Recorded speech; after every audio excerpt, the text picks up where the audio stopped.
My father let my mother die alone in a hospital room on Christmas Eve. He told everyone he held her hand until the very end. For 5 years, I knew it was a lie, but I had no proof. Then a lawyer called me with a letter my mother wrote 2 weeks before she died. A letter that could only be opened after exactly 5 years. The first line read, "If you're reading this, your father lied." What I discovered about the night my mother died alone, while my father was somewhere he should never have been, changed everything I thought I knew about the man who raised me. And this Christmas, surrounded by 18 family members who worshipped him as a hero, I finally read that letter out loud. I'm Molly, 28 years old, and this is the story of how I shattered 5 years of silence. If you're watching this, please subscribe and let me know where you are watching from. I've spent the last 4 years helping strangers say goodbye to the people they love. As a grief counselor at St. Francis Community Hospital in Denver, I've sat with hundreds of families in their worst moments. I've held hands with widows who couldn't stop shaking. I've helped children write letters to parents they'd never see again. I've guided people through the impossible terrain of loss with patience and professionalism that my supervisors called exceptional. But I couldn't help myself. My apartment in Capitol Hill was small, a one-bedroom with a view of nothing special. On the bookshelf by the window sat the only photograph of my mother I still owned. It showed her at 47, 3 years before she died, laughing at something outside the frame. Her hair was the same honey brown as mine. Her smile was the kind that made you believe everything would be okay. My father had cleaned out most of her things 3 months after the funeral. "We need to move forward," he'd said, boxing up 30 years of her life in a single weekend. I'd managed to save this one photo by hiding it in my car. I remembered how he used to talk about her when she was alive. "Your mother's being dramatic again. She's always making something out of nothing. Don't be like her, Molly. Don't be so sensitive." And the worst part? I believed him. For years, I thought my mother's complaints about chest pain and exhaustion were exaggerations. I thought her tears were manipulation. I thought her need for attention was weakness. Then she died. And I learned that everything my father called drama had been her body trying to tell us she was sick. I learned it too late. The guilt of that, of not believing her, was something I carried every single day. 3 weeks before everything changed, I made the mistake of asking for something small. It was Thanksgiving at my grandmother's house, the same house where we'd gather for Christmas. The same long dining table, the same 18 chairs, the same patriarch at the head. My father, Richard Sheridan, sat where he always sat, at the head of the table, commanding the room with the easy authority of a man who'd spent 30 years running into burning buildings, retired fire captain, recipient of the Mayor's Medal of Valor, the kind of man other men wanted to be. I'd only asked for one thing. "I was thinking," I said, my voice smaller than I wanted it to be, "maybe we could put some flowers on the table for Mom this year. Just a small arrangement. To remember her." The table went quiet. My father set down his fork. "Molly." He said my name like a sigh, like I was exhausting him just by existing. "You always have to dramatize everything, don't you? Just like your mother." My brother Derek, 32 and golden, said nothing. His wife Sarah studied her plate like it contained the secrets of the universe. My grandmother Patricia, 79 and devoted to her firstborn son, patted my father's arm. "Richard's right, sweetheart. We need to move forward, not backward." I swallowed my words. I nodded. I finished my meal in silence. Later, in my car, I added another tally to the count I'd been keeping since year 2, 47. That was 47 times I'd stayed silent when I wanted to scream. 47 times I'd let them call me dramatic for simply wanting to remember my mother. I didn't know then that I was about to stop counting. The funeral had been standing room only. 200 people packed into Grace Lutheran Church on a gray January morning in 2024, all of them there to mourn Linda Sheridan and celebrate the family she'd left behind. My father stood at the front, dignified in his grief, accepting condolences with the quiet strength everyone expected from a man like him. Derek delivered the eulogy. My brother, who had visited our mother exactly 4 times during the 6 months I'd taken unpaid leave to care for her, stood at that podium and spoke about her strength, her love, her devotion to family. He cried at all the right moments. He made people laugh with carefully curated memories. He was, everyone agreed afterward, such a good son. No one mentioned that I was the one who'd held her hand during chemotherapy, that I'd learned to change her IV bags, to monitor her oxygen levels, to recognize the sound of her breathing when something was wrong, that I'd slept on a cot in her room for 183 nights because she was afraid of dying alone. Then my father took the microphone. Linda passed peacefully, he told the crowd, his voice breaking with practiced emotion. I was holding her hand when she took her last breath. She knew she was loved. 200 people applauded. I stood in the back row, my fingernails cutting crescents into my palms, and I knew that he was lying. I'd been at the hospital that night. I'd seen the empty chair beside her bed. I'd watched the nurses try to reach him for hours. But I had no proof. Just the fractured memories of a night I'd spent sobbing in a hospital hallway. So I stayed silent. Until 2 weeks before last Christmas, when my phone rang. December 10th, 2028, 2:47 p.m. I was between sessions at the hospital when my phone buzzed with an unknown number. Normally, I'd let it go to voicemail, but something made me answer. Ms. Sheridan, this is William Patterson, attorney at law. I'm calling about your mother, Linda Sheridan. I stepped into an empty consultation room and closed the door. My mother passed away 5 years ago. Yes, I'm aware. His voice was careful, measured. That's precisely why I'm calling. Your mother retained my services in December of 2023 to hold a sealed document. Per her explicit instructions, this document was to remain unopened for exactly 5 years, then delivered to you and you alone. My hand tightened on the phone. What kind of document? A letter, 4 pages, handwritten, notarized on December 10th, 2023, 2 weeks before her passing. He paused. Mrs. Sheridan was very specific about the timing. She said, and I quote, "My daughter will need 5 years to become strong enough, and the truth will need 5 years to matter." I couldn't breathe. Can you come to my office this afternoon, Ms. Sheridan? I have the letter here. 2 hours later, I sat in William Patterson's office on the 16th floor of a downtown building, holding a cream-colored envelope with my name written in my mother's handwriting. The paper was thick, expensive. A notary seal from the state of Colorado marked the back. Take your time, Patterson said. I'll give you privacy. He left. I sat there for a long moment just holding it, feeling the weight of whatever was inside. Then I opened it. The first line read, "My darling daughter, if you're reading this, it means your father lied about the night I died." I couldn't read it in that office. I made it to my car before my hands started shaking too badly to hold the pages. I sat in the parking garage, engine off, reading my mother's words by the dim glow of the overhead light.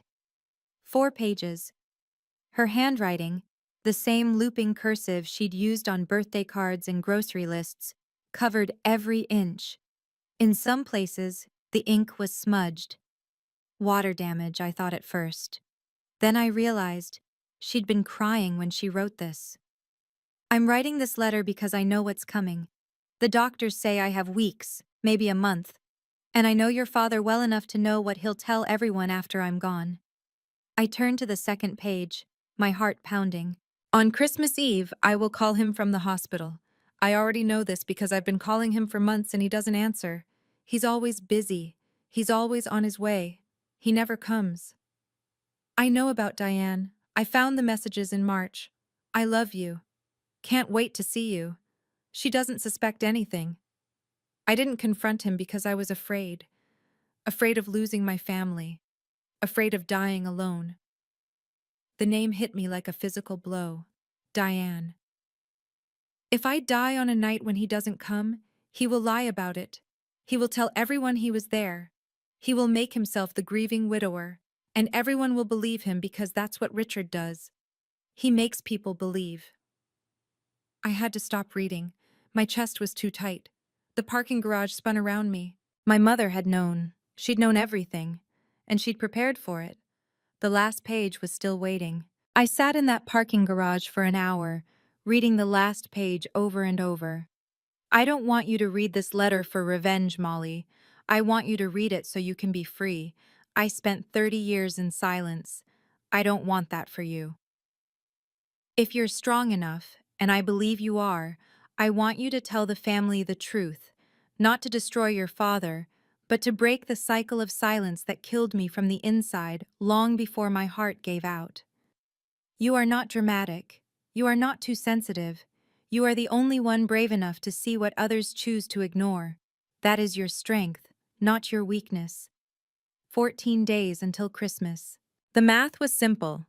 Every year, the entire family gathered at my grandmother's house on Christmas Eve. 18 people around one table. It was the only time everyone was together. Aunts, uncles, cousins, my father's closest friends. If I wanted to tell the truth to everyone who'd spent 5 years believing his lies, this was my only chance. If I stayed silent, the narrative would continue. Emma and Lucas, Derek's children, 7 and 5, would grow up believing their grandfather was a hero, and their grandmother died peacefully in his arms. The lie would calcify into family legend. If I spoke, I could lose everything. My father would never forgive me. Derek might choose his side. My grandmother, at 79, might not survive the shock of learning what her son had done. I picked up my phone and dialed a number I hadn't called in 2 years.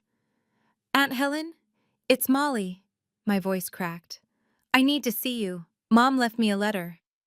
On the other end, my mother's sister began to cry. We met at a coffee shop in Lakewood, far from anyone who might recognize us. Helen Mitchell looked older than I remembered, 54 now, with gray threading through hair that used to match my mother's exactly. She read the letter in silence. When she finished, she set it down with trembling hands. I knew, she whispered. Molly, I knew. What do you mean? The night Linda died, she called me from the hospital at 9:30 p.m. She was crying. Helen's voice broke. She said, Richard won't come. I've called 3 times. I'm scared, Helen. I don't want to die alone. The coffee shop noise faded to nothing. I called Richard myself at 9:45, Helen continued. I begged him to go to the hospital. You know what he said? She looked at me with red-rimmed eyes. He said, She's being dramatic. She'll be fine. I'll go in the morning. He knew she was dying? The hospital had called him at 8:47 p.m. to tell him her condition was deteriorating. They called again at 9:32, and again at 10:15. Helen pulled a folded paper from her purse. I requested the phone records last year. I was going to do something, but I had no other proof. Just my word against his. She slid the paper across the table. Hospital letterhead. A call log showing 3 outgoing calls to Richard Sheridan's personal cell phone. 8:47 p.m., 9:32 p.m., 10:15 p.m. None lasting more than 15 seconds. Voicemail. Every single one. Linda died at 11:47 p.m., Helen said. Richard arrived at the hospital at 6:15 a.m. the next morning. Christmas Day. She gripped my hand. You're not crazy, Molly. You're not being dramatic. You're the only one brave enough to remember the truth. December 15th. 9 days until Christmas. I tried one last time to find an ally in my own family. Derek, do you remember the night Mom died? The phone line crackled with his hesitation. What do you mean, which night? Christmas Eve, 2023. Do you remember where Dad was? At the hospital, with Mom. Why are you asking? Are you sure? Did you actually see him there? Molly. His voice hardened in that familiar way, the same tone our father used when he was about to dismiss someone. What is this about? I've been thinking about that night. Some things don't add up. Like what? I almost told him. The words were right there, ready to spill out. But something stopped me. Maybe the memory of him standing at that podium, accepting praise for being a devoted son while I sat invisible in the back row. Never mind, I said. I'm just I miss her. Derek sighed. You're always like this, Molly. Dad's right. You're too much like Mom. Always dwelling on things, making everything into a tragedy. A pause. Look, I have to go. Sarah's calling me for dinner. Wait. I caught something in his voice. Is something happening for Christmas? Something different? Oh, yeah. His tone brightened. Dad's really excited. He wants to introduce someone to the family. He's been seeing this woman for a while now. He thinks it's time. My blood turned to ice. Her name's Diane. She seems nice. Dad says she's helped him through a lot since Mom passed. I couldn't speak. Molly? You still there? I have to go, I managed. I hung up before he could hear me scream. My hands shook as I opened Facebook on my laptop. Diane Morrison. Aurora, Colorado. 52 years old. Her profile picture showed a woman with highlighted blonde hair and a practiced smile. Most of her posts were private, but one was public, posted just 2 months ago. A photo of her and my father at a restaurant, his arm around her shoulders, both of them laughing at something off camera. The caption read, "Date night with my special someone." I scrolled down. More photos. A hiking trip in September, a concert in August, a happy 6 months post in July. 6 months. I did the math. They'd gone public in January 2028. But according to my mother's letter, the affair had started in March 2023, at least. 9 months before my mother died. I went back to the letter, to the part I'd barely been able to read the first time. The night I call him from the hospital, I know where he'll be. He'll be with her. He'll choose her over me, just like he's been choosing her for months. And when I die, he'll pretend he was by my side the whole time. My mother had known. She'd known she would die alone because her husband was with his mistress. She'd known, and she'd written it down, and she'd given me 5 years to become strong enough to face it. And now my father was going to bring that woman to Christmas dinner, to the table where my mother used to sit. On the anniversary of the night she died alone while he was in Diane's bed. I picked up my phone and called Aunt Helen. "I'm going to read the letter at Christmas dinner," I said. "Will you be there?" "I'll be there," she said. "I'll confirm everything." December 18th. 6 days until Christmas. I sat in my apartment with the letter spread across my kitchen table, reading it for what felt like the 100th time. The pages were starting to soften at the edges from handling. My phone buzzed. Helen. "I have the phone records," she said. "Official copies from St. Francis. 3 calls to Richard's personal number on December 24th, 2023. 8:47 p.m., 9:32 p.m., 10:15 p.m. All went to voicemail. Can you bring them on Christmas Eve?" "Already made copies." She paused. "Molly, are you sure about this? Once you read that letter, there's no taking it back. Richard will never forgive you. Your grandmother might not either." I looked at the photograph of my mother on my bookshelf, that frozen smile, that moment of joy I'd never see again. "I've spent 5 years protecting a man who let my mother die alone," I said.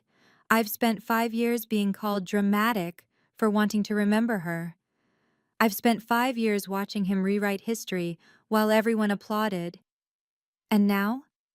Now I have proof." I touched the notary seal on the envelope. "Mom gave me this for a reason. She wanted the truth to come out, not for revenge," she says that in the letter, "for freedom, for me, for all of us." Helen was quiet for a moment. "Linda always said you were the strongest one in the family. She said you just didn't know it yet." "I know it now." "Then I'll see you on Christmas Eve. I'll sit across from you at the table. When you're ready, just look at me, I'll nod, and when Richard tries to deny it, I'll stand up and confirm every word." 6 days. 6 days until I stopped being silent. December 20th. 4 days until Christmas. I approached this like I approached my work.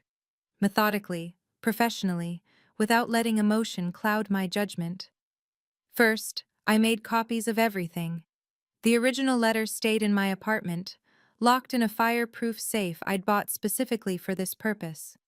The copies went into a manila folder that would travel with me to my grandmother's house. Second, I called Margaret Torres, the head nurse at St. Francis, and a colleague I'd known for 3 years. I need to ask you something sensitive, I said. About a patient from 2023, Linda Sheridan. Margaret was quiet for a moment. Your mother? Yes. I need to know if there's any record of calls made from the hospital to family members on the night she died. Give me a day. She called back the next morning. 3 calls to a Richard Sheridan between 8:47 p.m. and 10:15 p.m. on December 24, 2023. Standard protocol when a patient's condition deteriorates. All 3 went to voicemail. She paused. Molly, I remember that night. I was on shift. Your mother asked us to keep calling him. She kept saying he would come. I closed my eyes. Thank you, Margaret. Whatever you're doing, she said carefully, I hope it brings you peace.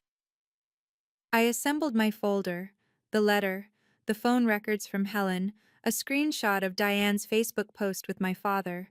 I didn't plan to use everything. The letter would be enough. But if my father tried to deny it, if he called me dramatic, if he claimed I was making things up, I would have proof he couldn't dismiss. I wasn't preparing for revenge. I was preparing to never be silenced again. December 23rd, the night before Christmas Eve.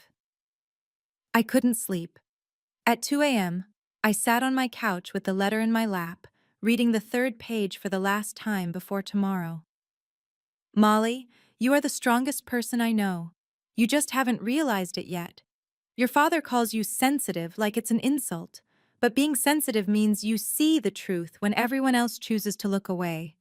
That's not weakness, that's courage. I traced my finger over her handwriting. The loops and curves I'd known my whole life. The way she crossed her T's with a little flourish. The way her S's leaned slightly to the right. I don't want you to read this letter to hurt your father. I want you to read it so you can stop carrying his lies. I spent 30 years protecting his image. I don't want you to spend 30 more. Break the cycle, my darling. Not with anger, not with revenge, with truth. Truth is the only thing that sets us free. I looked at the photograph on my bookshelf. My mother at 47, laughing at something I'd never know. I'll do it, Mom, I whispered to the empty room. Tomorrow, I'll tell them everything. I placed the letter carefully in my folder, checked that I had the phone records, checked that my phone was charged for the drive to grandmother's house. Then I lay down on my couch, pulled a blanket over myself, and waited for morning. In 12 hours, I would walk into my grandmother's house. In 12 hours, I would see my father introduce his mistress to the family. In 12 hours, I would finally speak. December 24th, 2028, 5:30 p.m. The house looked exactly like it did in every Christmas memory I had. 2 stories of red brick, white lights wound around the porch railings. A wreath on the door that my grandmother had been hanging in the same spot for 40 years. The smell of roasting turkey drifted through the cold December air. I parked on the street and sat in my car for a moment, watching family members arrive. Uncle Robert and Aunt Christine with their 2 teenagers, my cousin Jessica with her husband, Derek's minivan pulling into the driveway, Emma and Lucas tumbling out in matching Christmas sweaters. 18 people, just like every year. I grabbed my purse, the folder tucked safely inside, and walked up the front path. The house was warm and loud with conversation. I hugged my grandmother, accepted a glass of wine from Aunt Christine, smiled at cousins I only saw once a year. Everything normal, everything routine. Then I walked into the kitchen. My father stood by the island, his arm around a blonde woman in a red cashmere sweater.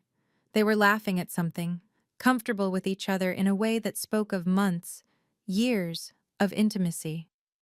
Diane Morrison, in my grandmother's kitchen, standing exactly where my mother used to stand when she helped with the cooking. My father looked up and saw me. Molly, come meet Diane. I couldn't move. Diane, this is my daughter Molly. She's a counselor at a hospital downtown. He said it like it was a minor detail, something barely worth mentioning. Diane smiled at me. So nice to finally meet you. Your father talks about you all the time. At 6 p.m., Aunt Helen walked through the door. Our eyes met across the room. She nodded. 7:00 p.m. Dinner was served. We filed into the dining room like we did every year, finding our seats around the long oak table my grandfather had built 50 years ago. My grandmother sat at one end, frail but alert. My father sat at the other, the patriarch's position, the seat of authority, and next to him, in the chair where my mother had sat for 30 years, was Diane. I took my seat across from Aunt Helen, my purse on the floor beside me, the folder pressed against my ankle like a heartbeat. My father stood, raising his glass. The room fell silent. "Thank you all for being here," he said, his voice carrying that practiced warmth I'd heard my whole life. "This year is special because I want to introduce someone who's become very important to me." He looked down at Diane with an expression I'd never seen him give my mother. "Diane has helped me through some very difficult years since Linda passed. I'm grateful to have her in my life." Applause. Tom Bradley and Jerry Hoffman, my father's best friends from the fire department, both in their 60s, nodded approvingly. My grandmother smiled and raised her glass. "To new beginnings," someone said. I watched Derek across the table. He was clapping, but his eyes kept darting to me. Sarah studied her plate. "Daddy," Emma said, tugging on Derek's sleeve. "Who's Grandma Linda?" The table went quiet for a moment. "Grandma Linda was your grandmother," Derek said carefully. "She passed away before you were born." "Was she nice?" My father answered before Derek could. "She was a good woman, but she was often sad. Like your Aunt Molly." He chuckled, and a few people laughed along. My hand found my purse. The meal continued. Turkey was carved. Potatoes were passed. Wine glasses were refilled. Tom Bradley leaned across the table toward me. "So, Molly, still working at that hospital? Grief counseling, right?" He said it the way people talk about hobbies, not careers. Before I could answer, my father cut in. "Molly likes sad things." He shook his head with a patronizing smile. "Just like her mother. Linda was always dramatizing everything, making mountains out of molehills. I worry about Molly sometimes. She holds on to the past too much. Not like Derek." He gestured toward my brother with his wine glass. "Derek knows how to move forward." Diane laughed softly, as if my father had made a clever joke. I felt my face flush. 48. This was 48. "Actually," I said, keeping my voice steady, "grief counseling requires a master's degree and specialized certification. I help families navigate the most difficult moments of their lives." My father waved his hand dismissively. Of course, of course. I'm just saying you could choose something more uplifting." "Like what Dad did," Derek added, trying to smooth things over. "Saving lives, real hero stuff." "Speaking of which," Jerry Hoffman said, "Richard, remember that Christmas you pulled those two kids out of the apartment fire on Colfax? Must have been, what, 2015?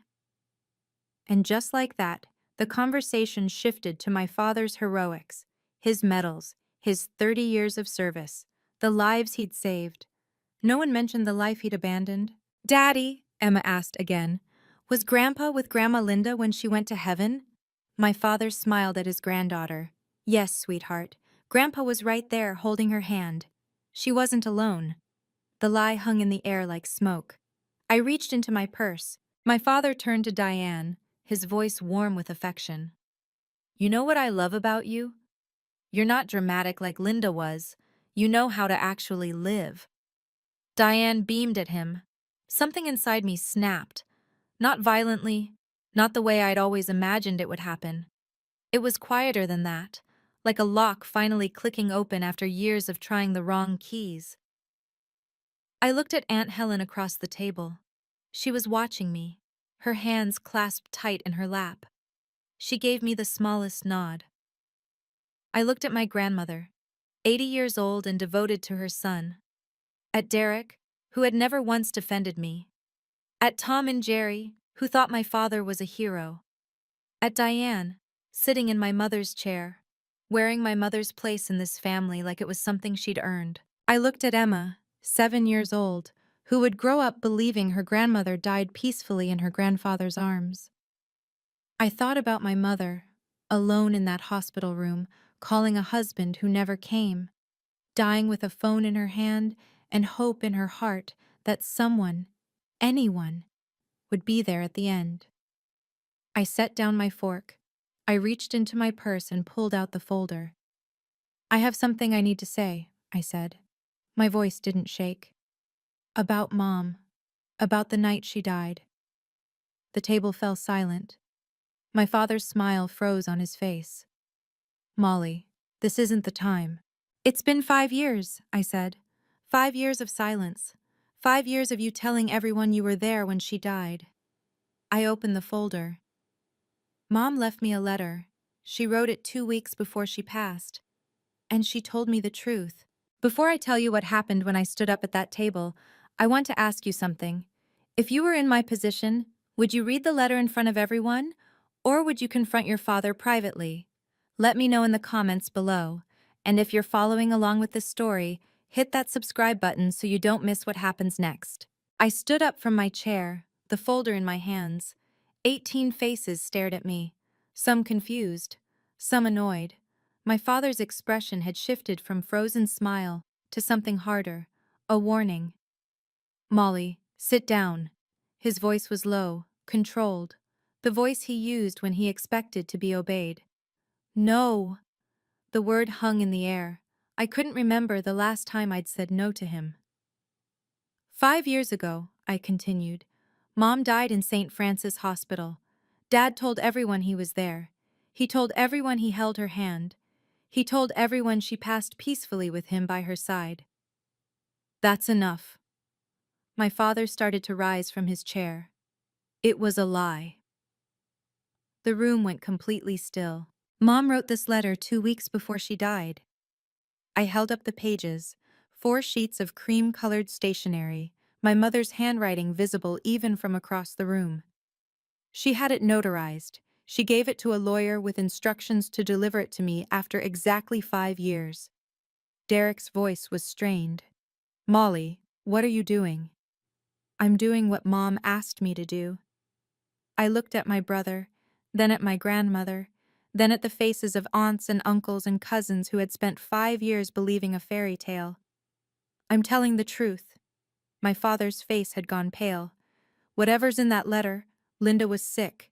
She wasn't thinking clearly." "The first line reads," I said, my voice clear and steady, "If you're reading this, your father lied about the night I died." Diane's hand flew to her mouth. Tom Bradley shifted uncomfortably in his seat. My grandmother gripped the edge of the table, and I began to read. My father moved toward me, his hand outstretched. "Give me that letter, Molly. You have no right." "Richard." Aunt Helen's voice cut through the room like a blade. She stood up from her chair, her eyes fixed on my father. "Let her speak." He turned on her, his face reddening. "This is none of your business, Helen. This is my family." "Linda was my sister." Helen's voice didn't waver. "That makes it my business." "She was mentally ill. Everyone knows that. She imagined things, she exaggerated. She was dying." I held the letter steady. "And you weren't there." My grandmother's voice trembled from the end of the table. "Richard, what is happening? Explain this." "Mother, there's nothing to explain. Molly is having some kind of episode. She's always been unstable, just like Linda." "Then let her read the letter." Tom Bradley spoke up, his brow furrowed. "If there's nothing to hide, let her read it. We'll see who's telling the truth." My father stared at his oldest friend. Something flickered across his face. Fear, maybe, or the realization that his control was slipping. "Fine." He sat back down, his jaw tight. "Read your letter. But when everyone sees this is just more of your mother's drama, you'll owe this family an apology." I looked at Aunt Helen. She nodded again, her eyes bright with tears. I looked at Derek, who sat frozen, his children pressed against his sides. I looked at Diane, who had gone very pale. And I began to read my mother's words out loud. "My darling daughter, if you're reading this, it means your father lied about the night I died. I'm writing this because I know what's coming. And I know what he'll tell everyone after I'm gone. My voice filled the silent room. On Christmas Eve, I will call your father from the hospital. I already know this because I've been calling him for months and he doesn't answer. He's always busy. He's always on his way. He never comes. I heard someone inhale sharply. I didn't look up to see who. The hospital will call him when my condition gets worse. They'll call multiple times. He won't answer those calls either. I turned to the second page. I know about Diane. I found the messages in March. I love you. Can't wait to see you. She doesn't suspect anything. I didn't confront him because I was afraid. Afraid of losing my family, afraid of dying alone. Diane stood up abruptly, her chair scraping against the floor. Richard, what is she talking about? My father said nothing. His face had gone gray. I continued reading. The night I call him from the hospital, I know where he'll be. He'll be with her. He'll choose her over me, just like he's been choosing her for months. This is insane, my father said, but his voice had lost its authority. Linda was paranoid. She was, and when I die, I read over him, he'll pretend he was by my side the whole time. He'll tell everyone he held my hand. He'll make himself the grieving widower. And everyone will believe him, because that's what Richard does. He makes people believe. I looked up from the letter, looked directly at my father. Mom knew, Dad. She knew you wouldn't come. She knew where you'd be, and she knew you'd lie about it. Emma's small voice broke the silence. Daddy, did Grandpa lie? Derek couldn't answer her. I turned to the third page, my hands steady now. On Christmas Eve, I called your father 3 times from the hospital, 8:47 p.m., 9:32 p.m., 10:15 p.m. He didn't answer any of them. I looked at Aunt Helen. Tell them. Helen stood, her voice thick with emotion. I was there. Linda called me at 9:30 that night, crying. She said, Richard won't come. I've called 3 times. I'm scared, Helen. I don't want to die alone. That's a lie, my father said. But he didn't sound convincing anymore. I called you myself at 9:45, Helen continued, staring at him. I begged you to go to the hospital. You know what you said? She's being dramatic. She'll be fine. I'll go in the morning. Tom Bradley's face had gone hard. Richard, is this true? My father didn't answer. I pulled out the phone records from the folder. These are the hospital's call logs from December 24th, 2023. 3 calls to Richard Sheridan's personal cell phone, 8:47 p.m., 9:32 p.m., 10:15 p.m. All went to voicemail. I set the paper on the table where everyone could see the hospital letterhead, the timestamps, the proof. Mom died at 11:47 p.m., I said.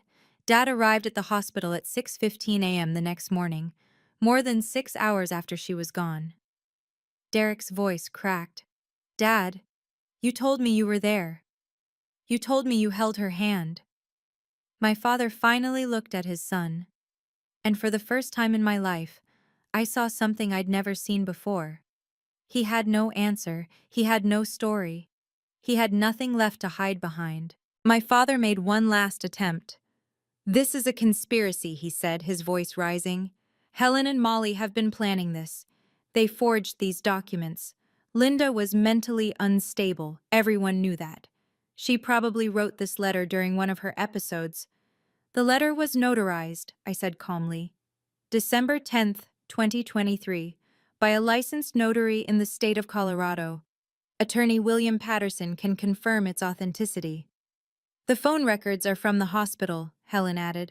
Official records, time-stamped, verified. I pulled out my phone and opened Facebook.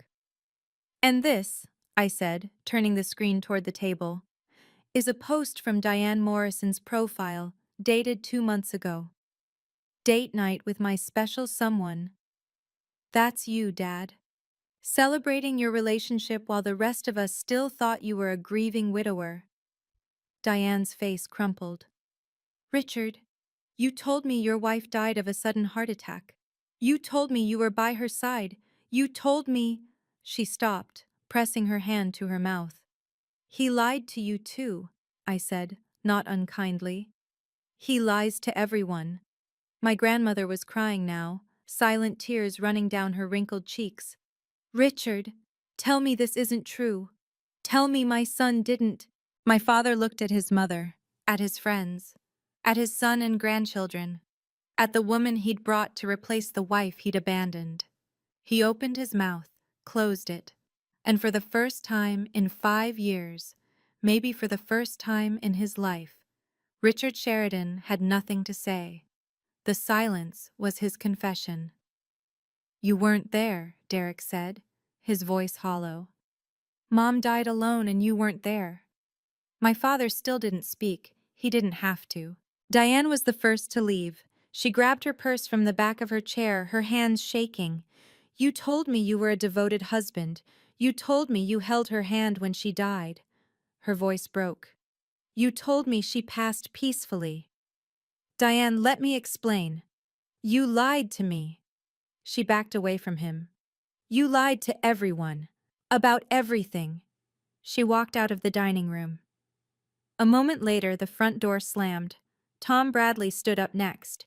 He'd known my father for 30 years, served beside him in the fire department, attended his wedding, stood as godfather to Derek. His face was a mask of something I'd never seen directed at Richard Sheridan before: disgust. You told me you were there, Richard. At the funeral, you looked me in the eye and told me you held Linda's hand when she passed. He shook his head slowly. 30 years I've known you. 30 years I thought you were a man of honor. He turned and walked toward the door. Jerry Hoffman followed without a word. 3 people gone in less than 5 minutes. The room felt smaller now, the air heavier. My grandmother was still crying. Derek sat frozen, his children pressed against him, confused and frightened. Sarah had her arm around Emma, whispering something I couldn't hear. My father sat at the head of the table, the patriarch's seat, looking smaller than I'd ever seen him.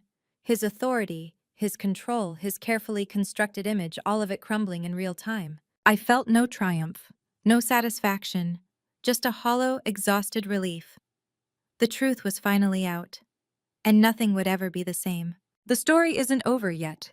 My father lost 3 people in 5 minutes, but what happened next, between me, my brother, and the rest of my family, was just as important. If you want to know how my father reacted and how I finally set boundaries, keep watching. And if you're rooting for me, hit that like button. It really helps the channel. My father sat down heavily in his chair. The man who had commanded rooms his entire life, who had run into burning buildings, who had received medals from the mayor, who had controlled every narrative in this family for as long as I could remember, looked old, diminished, like someone had let the air out of him. My grandmother reached across the table toward him. Richard, please, tell me this is a misunderstanding. Tell me my son didn't. I thought she'd be fine. His voice was barely above a whisper. She was always calling about something, always making everything into a crisis. I thought it was just another one of her episodes. She was dying, I said quietly. The hospital called you 3 times to tell you her condition was deteriorating. That wasn't drama. That was her body shutting down. He didn't look at me. I didn't know it was that serious. You didn't answer the phone to find out. Derek stood up abruptly, his chair scraping against the floor. He walked around the table until he was standing in front of our father. You told me you were there. His voice shook. At the funeral, when everyone was crying, you told me you held her hand. You told me she knew she was loved. I believed you. I've been telling my kids that story for 5 years. My father finally looked up at his son. Derek, Where were you? Derek's voice cracked. Where were you when Mom was dying? The silence stretched. My father didn't answer. He didn't apologize. He didn't explain. He just sat there, stripped of every story he'd ever told, with nothing left to hide behind. I picked up the letter again. The final page. There's one more thing Mom wanted me to read. My father closed his eyes. Molly, I'm not writing this letter for revenge. I'm writing it so you can be free. I felt tears prick my eyes, but I kept reading. I spent 30 years in silence. I protected your father's image. I made excuses for his absences, his coldness, his affairs. I told myself it was for the family. I told myself it was what a good wife did. My grandmother made a small, wounded sound. But silence didn't protect anyone. Silence only protected the person who was hurting me. And I don't want you to spend 30 years the way I did. I looked up at the faces around the table, my family fractured and raw, and finally seeing the truth. Break the cycle, my darling. Not with anger, not with revenge, with truth. Because silence doesn't protect anyone. Silence only protects the liar. I folded the letter carefully and placed it back in the folder. That's all Mom wanted, I said. Not to destroy Dad. Not to tear this family apart. She just wanted the truth to be told. She wanted us to stop protecting someone who didn't deserve our protection. Derek looked at me. Really looked at me. For the first time in years. Molly, I'm sorry. I should have listened to you. I should have believed you. I nodded, not trusting my voice.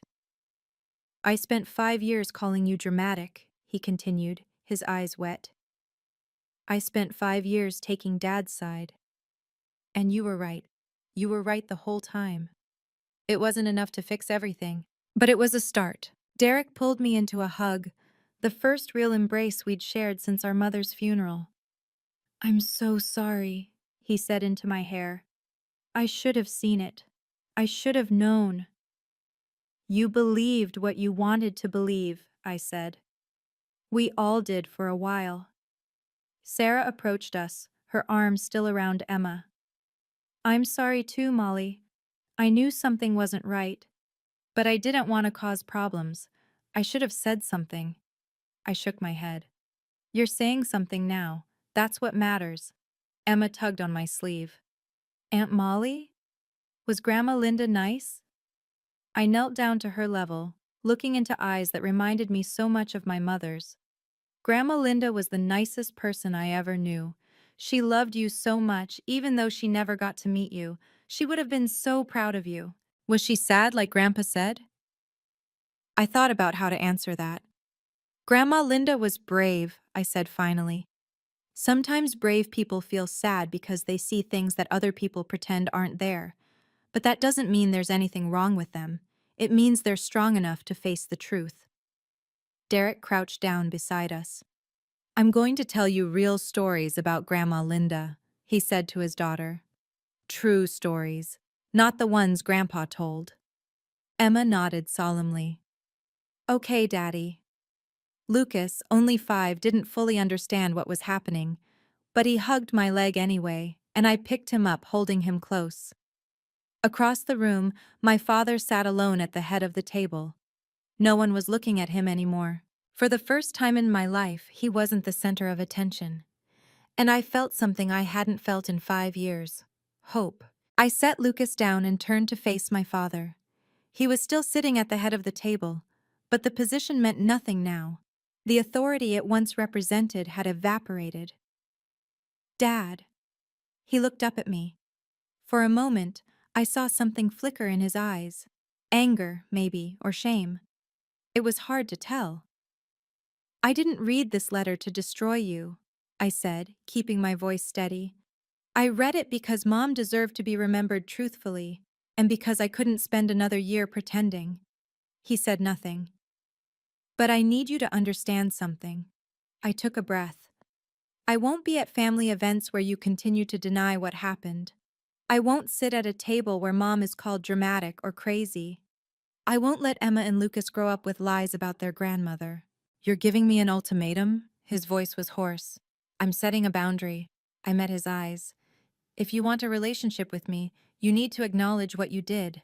Not to me, to yourself, and to Mom's memory. Linda is dead. What difference does it make now? It makes a difference to me. It makes a difference to Derek. It makes a difference to Helen. I gestured around the room. It makes a difference to everyone who spent 5 years believing your story. My grandmother spoke up, her voice trembling. Richard, I think you should go home. We all need time. My father stared at his mother, the one person who had always been on his side. Then he stood up, grabbed his coat, and walked out without another word. The door closed behind him. And for the first time in 5 years, I could breathe. I gathered my folder and my purse. I should go too, I said to the room. I think everyone needs space to process this. My grandmother nodded, still wiping tears from her cheeks. Molly, I don't know what to say. I don't know how to. You don't have to say anything right now, Grandma. I walked over and kissed her forehead. Just take care of yourself. Aunt Helen met me at the door. I'll drive you home. You shouldn't be alone tonight. Outside, Denver was cold and quiet. A light snow had started falling, dusting the cars and the lawn with white. Christmas lights twinkled on the houses up and down the street, cheerful and oblivious to what had just happened inside. We sat in Helen's car for a moment before she started the engine. You did it, she said softly. You actually did it. I did what Mom asked me to do. Linda would be so proud of you. Helen reached over and squeezed my hand. She always said you were the strongest one in the family. She was right. I looked out the window at my grandmother's house, warm light spilling from the windows. Inside, my family was trying to make sense of everything they'd just learned. Nothing would be the same after tonight. My phone buzzed. A text from Derek. I'm sorry, Molly. I mean it. Can I call you tomorrow? I want to hear more about Mom. The real stories. I stared at the message for a long moment. Then I typed back, yes, I'd like that. Helen started the car. As we pulled away from the house, I felt something I hadn't felt in 5 years. Not happiness, not yet, but lightness.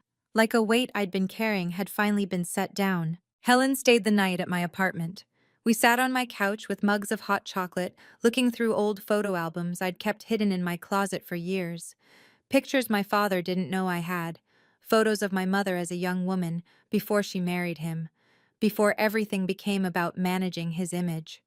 Look at her here, Helen said, pointing to a photo of my mother at maybe 25, laughing on a beach somewhere. This was before she met Richard. She wanted to be a teacher, did you know that? She was going to get her degree, but then she got pregnant with Derek and she gave it up. She gave up a lot of things. Helen turned the page. But she never gave up on you. Even at the end, she was thinking about you, making sure you'd have what you needed to be free. I touched the photograph. My mother's smile frozen in time. A version of her I'd never really known. I wish I'd believed her, I said quietly. When she complained about being tired, about her chest hurting, I thought she was exaggerating. Dad always said, "You were a child believing your parent," Helen interrupted gently. "That's not your fault. The fault belongs to the person who taught you not to trust her." At midnight, I lit a candle and placed it next to my mother's photograph on the bookshelf. "I did it, Mom," I whispered. "I broke the cycle. I told the truth." The candle flickered, casting dancing shadows on the wall. Helen came to stand beside me. "Merry Christmas, Linda," she said softly. "Your daughter did you proud." We stood there together, two women who had loved Linda Sheridan, finally able to mourn her properly. December 31st, 2028. Derek called, just like he promised. We talked for 2 hours, the longest conversation we'd had since we were teenagers. He told me things I'd never known. How he'd always felt pressure to be the good son, the one who didn't cause problems. How he'd convinced himself that ignoring the cracks in our family was the same as keeping it together. How he'd spent 5 years feeling like something was wrong, but being too afraid to look at it directly. "I should have asked more questions," he said. "After Mom died, I should have wondered why you seemed so angry. I didn't want to know." "I understand," I said. And I did. Denial was easier than truth. I'd lived in denial myself once. He also told me what had happened after I left on Christmas Eve. Tom Bradley and Jerry Hoffman had officially ended their friendship with our father. 30 years of brotherhood, gone in a single night. The news was already spreading through the fire department community. Not the details, but the whispers. Something had happened at Richard Sheridan's Christmas dinner. Something bad. Diane had blocked my father's number.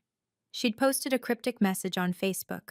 When someone shows you who they really are, believe them the first time. It had gotten 47 likes.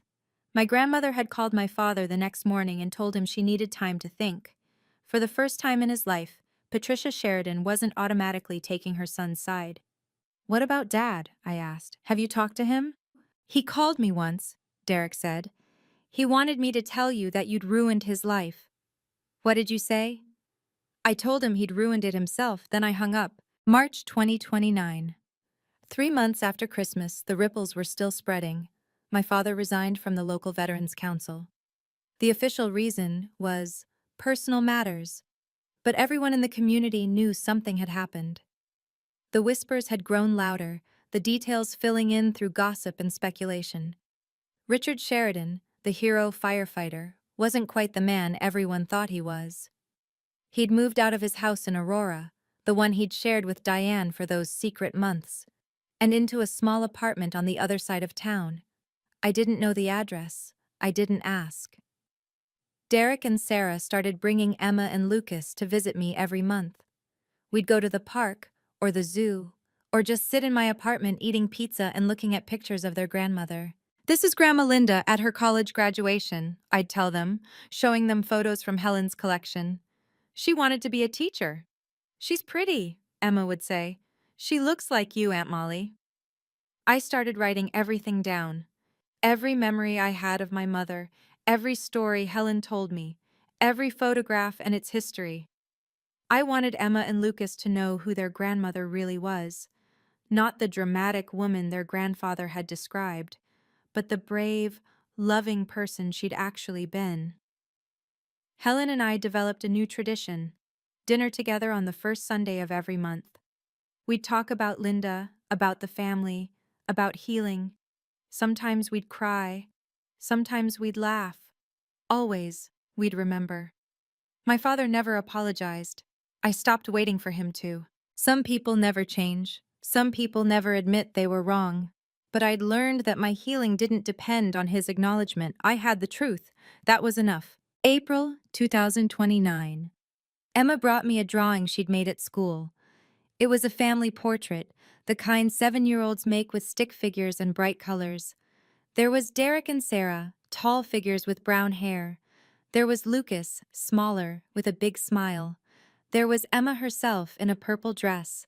And there, floating above them with angel wings, was another figure. Brown hair like mine, a big smile, a halo. "That's Grandma Linda," Emma explained, pointing. "She's watching us from heaven. She's happy because we remember her now." I had to blink back tears. "It's beautiful, Emma. Can I keep it?" "I made it for you," she said, "because you told us the truth about Grandma. Daddy said that was really brave."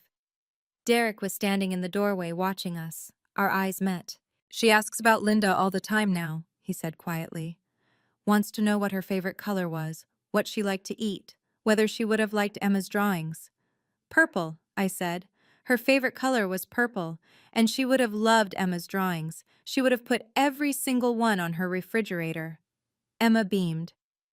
Later, after Derek and the kids had gone home, I hung the drawing on my own refrigerator, right next to the photograph of my mother laughing on that beach, years before I was born.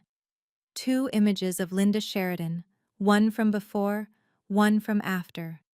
The woman she'd been, and the grandmother she'd become in her granddaughter's imagination. The cycle was breaking. Not perfectly, not completely. Healing doesn't work that way. But Emma would grow up knowing the truth. Lucas would grow up with real stories instead of lies. And that was my mother's legacy. That was what she'd wanted all along. Christmas 2029. I hosted dinner at my apartment for the first time. It was a smaller gathering than the ones at my grandmother's house. Just 6 of us. Me, Helen, Derek, Sarah, Emma, and Lucas. My grandmother had declined the invitation.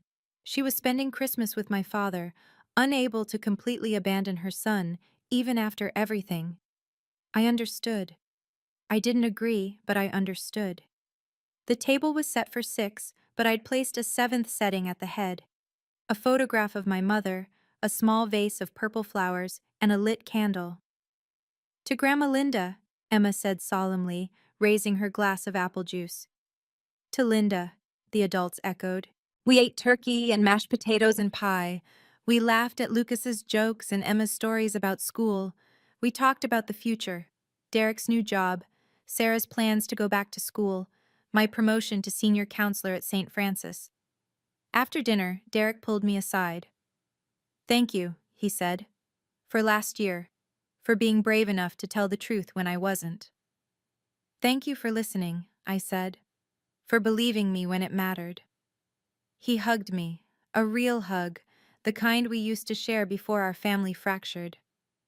Merry Christmas, Molly. Merry Christmas, Derek. Through the window, snow was falling on Denver. Inside, my family, smaller now but more honest, was together.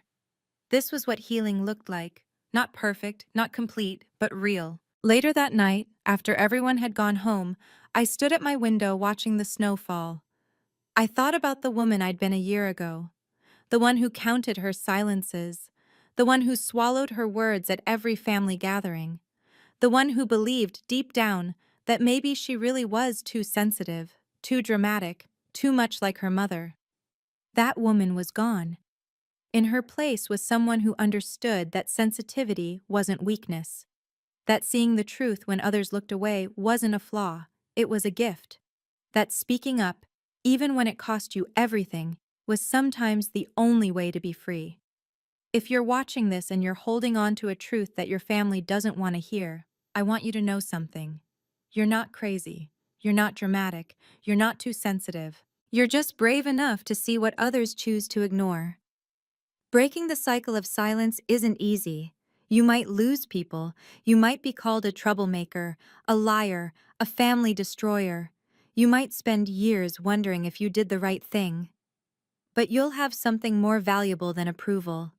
You'll have the truth, and you'll have yourself.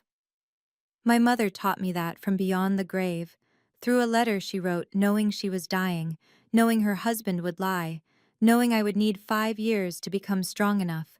She was right about everything, especially about me. Thank you for staying with me until the end of this story. If anything I've shared resonated with you, I'd love to hear about it in the comments. Have you ever had to hold on to a truth that your family didn't want to acknowledge? How did you handle it? What would you have done in my situation? Your stories matter. Your experiences matter. And sometimes, just knowing that someone else understands can make all the difference. If this video meant something to you, please hit the like button and subscribe to the channel.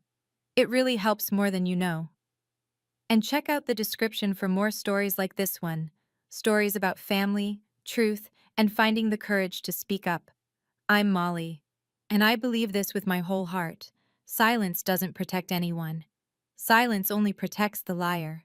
The truth is always worth telling, even when it's hard, even when it hurts, even when it costs you everything you thought you couldn't live without. Because on the other side of that truth is freedom, and freedom is worth everything. Thank you for watching. I'll see you in the next video.